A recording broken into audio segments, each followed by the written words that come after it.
Swayam Prabha. Digital India. Educated India.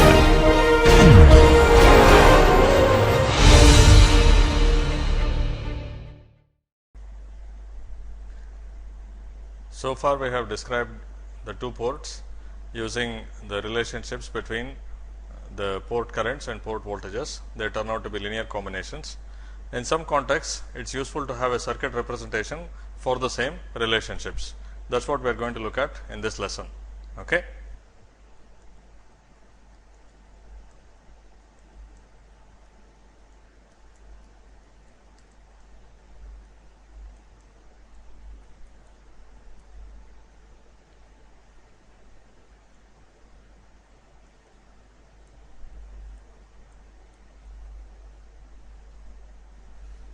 So, let us say we have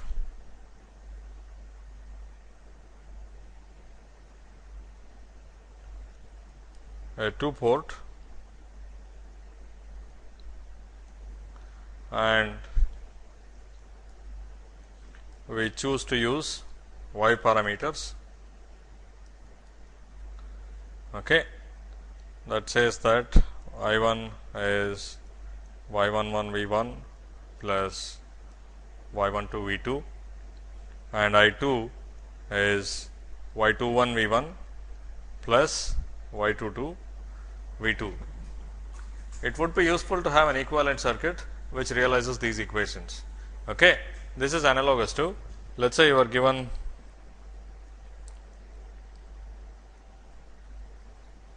a box, okay, with linear elements inside, then you could provide the relationships algebraically. V1 equals I1 times R equivalent, or equivalently you can say, let us say this is terminal A and terminal B, you could say that between A and B you have this equivalent resistance. You could show this picture instead.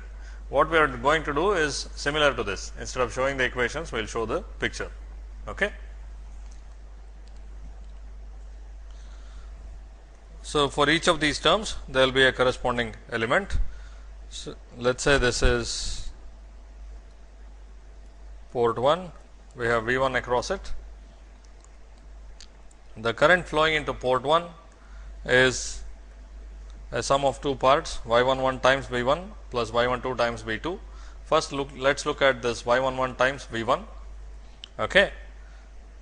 So, it is flowing into port 1 and it is also related to the voltage between the same two terminals 1 and 1 prime.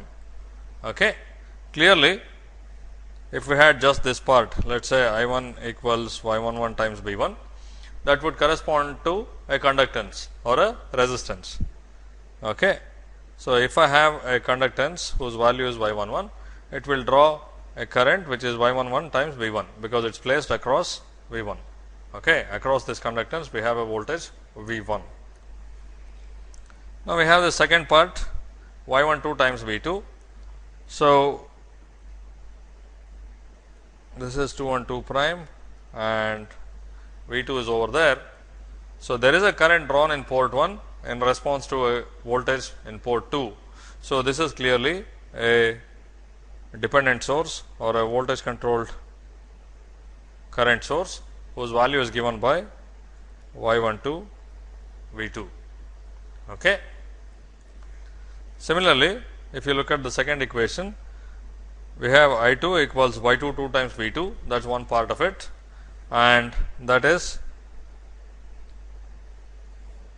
the relationship between the voltage on port 2 and the current in port 2. So, it is represented by a conductance whose value is Y22, and this last part Y21 times V1 is represented by a control source like this. It is I2. So, it is the current drawn from port 2 and it is proportional to V1, that is voltage elsewhere in the circuit. So, it is modeled by a voltage controlled current source and its value is Y21 V1. Okay. So, this picture with these 4 elements, 2 conductances and 2 control sources, says exactly the same thing as what this equation is saying. Sometimes when you are analyzing circuits, it is useful to put down this picture instead of the 2 port. Okay. And sometimes some of these relationships become very obvious when you put down the picture instead of manipulating equations. Okay. Now, a similar thing exists for all 4 types of parameters. That is what we are going to look at. Okay. Now, we consider the Z parameter representation of the 2 port, which gives you V1 and V2 as linear combinations of I1 and I2. Okay. So, again, let us say this is port 1 and a current I1 flows into that port and we have V1 across it. We see that V1 is a sum of 2 quantities. So, that means that there should be some 2 voltage drops in series to realize this sum. Okay. Now, the first one is Z11 times I1, that is a voltage drop which is proportional to the current flowing through the port. So, if I have a resistance whose value is Z11, the voltage across that will be Z11 times I1, because I1 is flowing through Z11. Now, the second part of it, Z12 times I2, it depends on the current elsewhere in the circuit, that is in port 2. Okay. So, we have the second port, V2 across it and I2 through it. So, in series with this resistance of value Z11, we will have Z12 I2. Okay. And similarly, for the second equation, we have a series combination of 2 voltage drops, one which is Z21 times I1, because it depends on the current elsewhere in the circuit. We have a current controlled voltage source whose value is Z21 times I1, and in series with that we have a resistance Z22. Because I2 is flowing through Z22, it creates a voltage drop Z22 I2. Okay. So, again this equivalent circuit enforces the same relationships between the port voltages and port currents as do these set of equations. Okay. Sometimes instead of using these equations, it is useful to write this picture and then maybe add in whatever else comes from the rest of the circuit and proceed with your calculations. Okay. Now, we will look at H parameter representation of the 2 port. Here again we have 2 equations. V1 is the sum of 2 quantities. Since a voltage is the sum of 2 quantities, we can think of each of these as individual voltage drops which appear in series to form V1. And in the second equation, I2, a current is sum of 2 quantities. Since these 2 currents sum up to give this, we can think of these 2 as parallel branch currents which add up to give I2. Okay. So, as you expect from the name hybrid parameters, the equivalent circuit will also be a hybrid. On one side it will have series branches and on the other side parallel branches. Okay.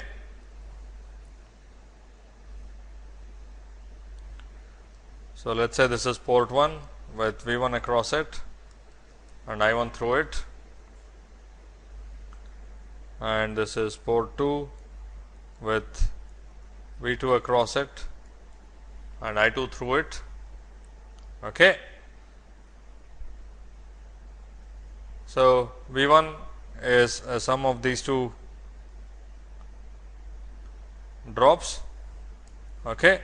So, we have a resistance whose value is H11 and we have a control source. This V1 depends on V2. So, this is a voltage controlled voltage source whose proportionality constant is H12 or whose value is H12 times V2. Okay. Now, for the second equation, we need parallel branches because we need to add currents. So, we have I2 H2 to V2. So, I is proportional to V. So, this is a conductance and the conductance is H22 or the resistance value is 1 by H22. Okay. And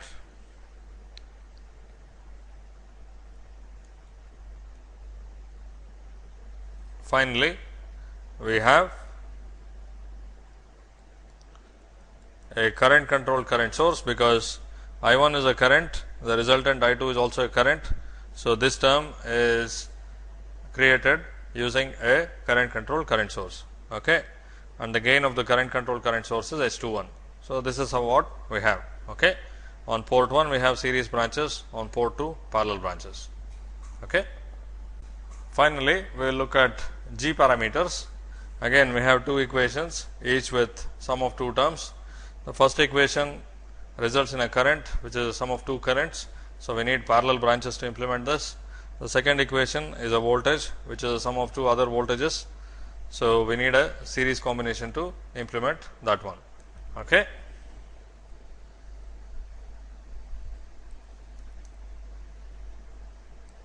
So, port 1 we have the voltage V1 and the current I1, and port 2 with voltage V2 and current I2. Okay. So, the first one is a current. So, we have sum of two branches G11 V1, that represents a conductance of G11 or a resistance of 1 by G11. The second one gives the dependence of I1 on I2. So, this is a current controlled current source.